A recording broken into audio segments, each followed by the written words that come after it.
امام جعفر صادق علیہ السلام نے فرمایا کہ جب بھی 10 محرم آتی ہے تو گھوڑا کھانا پینا کم کر دیتا ہے، کیونکہ جب کربلا میں امام حسین کی شہادت کے بعد گھوڑے کی آنکھوں پر پٹی باندھ کر گھوڑوں کے پاؤں تلے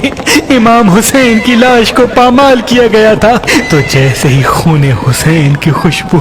گھوڑوں نے محسوس کی تو انہوں نے اپنے سواروں کو گرا کے امام حسین پہ رونا شروع کر دیا۔ اتنے میں ایک شیر آتا ہے اور اس کو دیکھ کے سب سوار اپنے گھوڑوں کو چھوڑ کے بھاگ جاتے ہیں، کیونکہ فوج یزید کا یہ ارادہ تھا کہ نواسۂ رسول کی لاش کو اتنا پامال کریں کہ امام حسین کے جسم کے ٹکڑے تک نہ ملے۔ لیکن جیسے ہی اللہ کے حکم سے شیر امام حسین کے پامال جسم کی حفاظت کرتا ہے تو فوج یزید بھاگ جاتی ہے، لیکن وہ گھوڑے امام حسین کے ٹکڑوں کو دیکھ کے روتے رہتے ہیں اور اللہ سے وعدہ کرتے ہیں کہ اے اللہ، اب جب 10 محرم آئے گی ہم امام حسین کی یاد منائیں گے اور اس دن کھانا پینا کم کر دیں گے۔ اے لوگو، جب بھی 10 محرم گزر جائے تو گھوڑے سے پیار کیا کرو، اس کو پانی پلایا کرو، اس کو غذا کھلایا کرو، کیونکہ اس وقت وہ امام حسین کے غم میں روتا ہے اور امام حسین کے قاتلوں پہ لعنت کرتا ہے۔